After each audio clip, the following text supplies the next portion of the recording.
Hello Land Cruiser gang. Today I have another dumb idea. I'm going to fit this thing with a decat pipe.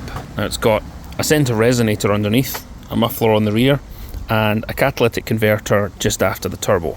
I'm going to take that off, because here in the UK you can get a decat pipe for just £80, and all that it takes to fit it is the removal of the old pipe, a couple of 14mm bolts, you get access through the wing arch liner here to get the other 14s. It's perhaps a little tricky to see behind the brake pipe there. Through this wheel arch you can get access to the 14mm bolts. There's one on either side. Now the front here you can see that's just a stud. Oh sorry, the focus is not great. There's just a stud on the hot side of the exhaust, and the decat underneath has 14mm bolts which have springs on them. Those ones there, two 14mm, and you can get access to them from the wheel arch liner. And you just swap it out. No remap needed, no engine management nonsense. You just get a little bit more flow. First thing you're going to want to do is get yourself a high quality penetrating fluid. This one is made by Worth, but you know, some people will use Frostbite. It's another one that helps with seized parts. But basically the rusty old bolts have been on there for probably 2 decades, and so before you do this job, get stuck into it with some penetrating oil or penetrating fluid. Next thing is, don't be a dum-dum and use 12-pointed spanners. Get yourself either a 14mm brake spanner, which has a nice hex end to it, or a regulation spanner. Less chance of stripping it off. And if you're going to use a socket, same applies. If you're going to use a socket, don't use a multi-spline like this. Use a 6-pointed hex socket. I'll go hand tools first, and then I'll move up to the guns if the bolts survive. And I've actually got a helper today. Big Dave is going to do the manual labour.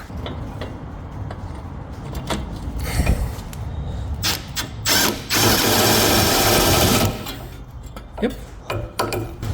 Well. Oh, now it's a fucking jigsaw, we have to try and get it out. That way a wee bit.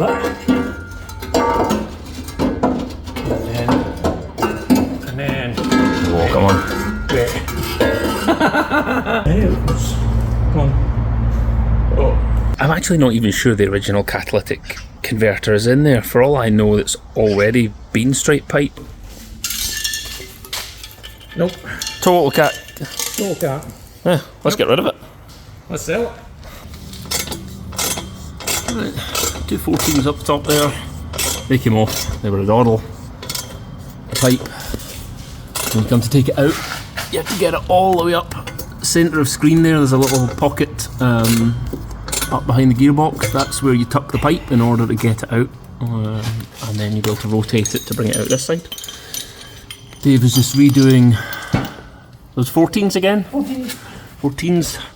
Looks like you managed to salvage both nuts and bolts. So those are same as the factory, with some new, replaced the crush gaskets.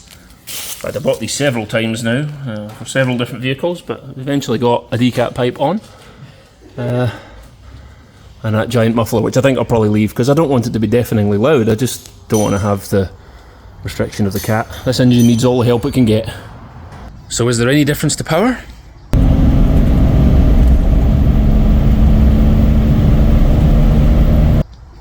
No. What about sound? Oh, here's what the exhaust sounds like before.